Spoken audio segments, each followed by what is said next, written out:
देखिए स्वाति, इस JVM auto एक डोमेस्टिक ऑटो एंसिलरी कंपनी है जो ऑटो कंपोनेंट्स और इलेक्ट्रिक बसेस बनाती है। और इनका ज्यादातर एक्सपोजर डोमेस्टिक मार्केट में है। तो मैं निवेशक को यही कहना चाहूंगा कि यूएस टैरिफ्स का इनके ऊपर कोई ज्यादा बड़ा असर नहीं होगा। इनका एक्सपोजर ज्यादातर ऑटो में पैसेंजर कार मारुति को है, बाकी सारी कंपनीज पे है, जहाँ पे ये शीट मेटल कंपोनेंट्स बनाते हैं। और इलेक्ट्रिक बसेस का जो मार्केट है वो ज्यादातर इंडिया से ही रिलेटेड है। तो मुझे लगता है कि देखिए, अगर नजरिया इनका 6 to 12 मंथ्स का है, तो अगर बाजार में मौके मिलते हैं तो कहीं पे भी गिरावट अगर इस स्टॉक में मिलती है तो इसको एक्यूमुलेट करिए।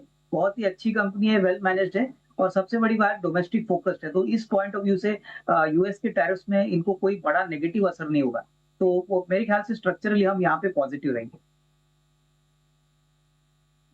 यहाँ पर आपके लिए पॉजिटिव रखने की सलाह आ रही है। ओके, चलिए अब आगे बढ़ते हैं और अगला सवाल हमारे पास धनबाद से अरुण जी का आ रहा है। बताइए सर, क्या सवाल है आपका? नमस्कार मैडम, अविनाश सर को भी नमस्कार। मैडम, ये जेन टेक्नोलॉजी है 1050 रुपए पे 20 शेयर है, और एलटी फूड है 247 पे 65 शेयर, और ये टाटा मोटर मैडम 400 पे हमें 50 शेयर था, लेकिन आज 20 शेयर हम बेच दिए। ये 800 रुपये से लगातार गिरते जा रहा है, क्या करें इसमें?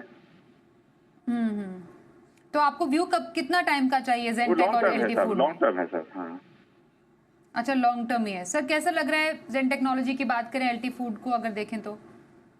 नहीं, देखिए, जेन टेक्नोलॉजीज की बात करें तो अभी भी मैं यही कहूंगा कि कंपनी की ऑर्डर बुक बहुत बढ़िया है। 750 करोड़ की ऑर्डर बुक है। अभी जो क्वार्टरली नंबर आ गया उसमें सारे इन्वेस्टर्स को निराश कर दिया है, लेकिन मैनेजमेंट ने ये कहा है कि एक टेम्पररी काइंड ऑफ सेटबैक है।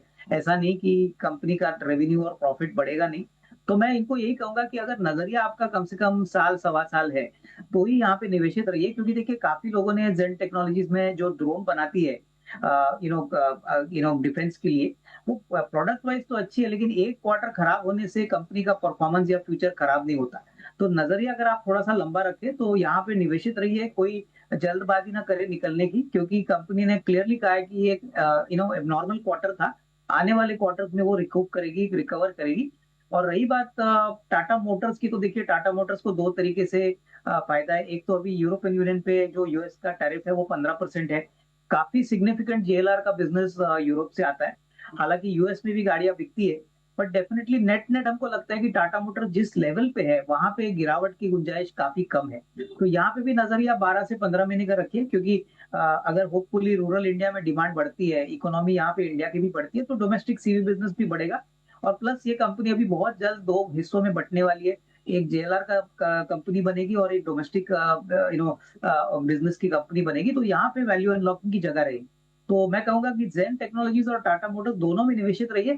थोड़ा पेशेंस रखिए, इसमें जरूर रिस्क रिवॉर्ड आगे अच्छा बनेगा। बिल्कुल, ये रही आपके लिए सलाह आपके स्टॉक्स पर।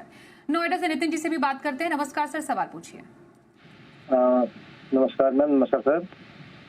मेरे पास सीडीएसएल के 31 शेयर हैं 1714 की खरीद से, शक्ति पंप है 975 की खरीद से 78 शेयर, और इंजीनियर्स इंडिया लिमिटेड है 253 की खरीद से 700 शेयर। तीनों ही लॉस में, क्या कर सकता हूँ मैं? कितने टाइम के लिए, कितने टाइम का व्यू है? एक साल से तो लॉस में चल रहे हैं फिलहाल। अब जैसी प्लस में आएंगे तो मैं एग्जिट कर लूंगा या एवरेज कर सकता हूँ। क्या राय है आपकी? सर, कौन सा स्टॉक ज्यादा आपको कन्विक्शन वाला स्टॉक लगता है इनमें से, सीडीएसएल, शक्ति पंप या ईआईएल में से? नहीं, मुझे लगता है कि देखिए तीनों शेयर्स की बात करें तो शक्ति पंप्स और सीडीएसएल ये दोनों स्टॉक्स काफी स्ट्रांग लग रहे हैं। ईआईएल में मुझे लगता है कि शायद इन्होंने एक ऊपरी लेवल पे स्टॉक खरीदा है तो ऊपरी लेवल पे ये एग्जिट करे। लेकिन शक्ति पंप्स और सीडीएसएल की बात करें तो मुझे लग रहा है कि देखिए इन्होंने शायद थोड़ा ऊपरी लेवल पे जरूर स्टॉक लिया है, लेकिन कंपनी के बिजनेस बहुत स्ट्रांग है। शक्ति पंप सबसे बड़ा मैन्युफैक्चरर है सोलर पंप्स का। और सबसे बड़ी बात, कुसुम योजना के अंतर्गत इनको काफी अच्छा बिजनेस भी मिला है। अभी रिसेंटली इन्होंने एक क्यूआईपी इंस्टीट्यूशनल इन्वेस्टर्स को भी किया था। अगर सीडीएसएल की बात करें तो देखिए अभी एनएसडीएल का शेयर लिस्ट हो जाएगा तो दो companies in the same space will get listed. But कहीं ना कहीं सीडीएसएल एनएसडीएल से काफी बड़ा है और प्रॉफिटेबिलिटी भी अच्छी है, इनके कस्टमर्स भी काफी बड़े हैं। तो मैं यही कहूंगा कि नजरिया कम से कम लंबा रखिए। साल डेढ़ साल का नजरिया अगर आपका नहीं है तो इमीडिएटली कोई बड़ा गेन आपको मिलेगा नहीं। दोनों शेयर शक्ति पंप सीडीएसएल कम से कम 12 से 15 महीने की अवधि से लेके यहाँ पे निवेशित रहे, यही गुंजाइश रहेगी। नमस्ते सर, मैं विजय बात कर रहा हूँ। नमस्ते अविनाश सर। नमस्ते। हाँ, मेरा सवाल है सर, मेरा 2 शेयर है, एक तो KEI इंडस्ट्री है और एक है एवांटेल, AVANTEL। मुझे एवांटेल के बारे में पता करना है कि मैं कब तक इसको रखूं। मेरा जो नजरिया है वो 1 साल का मैक्सिमम। ठीक है, और KI पे? KI पे मेरा 6 मंथ का है। एवांटेल मैं थोड़ा लॉन्ग टर्म भी रख सकता हूँ, क्योंकि मेरी जो ठीक है, बाइक प्राइस है वो 171 है, 171 एवांटेल। All right sir. बिल्कुल सर, लॉन्ग टर्म तो आपने ऑप्शन ट्रेडिंग में 4 या 5 ऑप्शन ग्रीक्स के बारे में ही सुना होगा, जैसे कि डेल्टा, थीटा, गामा। इंडस्ट्रीज ने अभी हाल ही में इनका क्वार्टरली नंबर डिक्लेयर किया था। ये काफी वेल एस्टेब्लिश केबल और वायर मैन्युफैक्चरर है, बहुत ही बढ़िया नंबर आए हैं। और मुझे लगता है कि KEI में नजरिया कम से कम 12-15 महीने का रखिए, काफी वेल एस्टेब्लिश प्लेयर है। रही बात एवेंटल की, तो देखिए एवेंटल एक डिफेंस प्लेयर है जो अभी स्लोली इमर्ज हो रहा है। इन्होंने हो सकता है थोड़ा सा ऊपरी लेवल पे ये स्टॉक खरीदा है, लेकिन यहाँ पे कम से कम 12 से 18 महीने का ये टाइम फ्रेम रखते हैं, तो इनकी ऑर्डर बुक अच्छी है। आने वाला साल दैट इज 26 इनके लिए काफी अच्छा रहेगा। तो नजरिया थोड़ा सा लंबा रखिए। इन्होंने 1 साल बोला है, मैं इनको कहूंगा कि 1.5 साल होल्ड करिए और दोनों शेयर्स में निवेशित रहिए।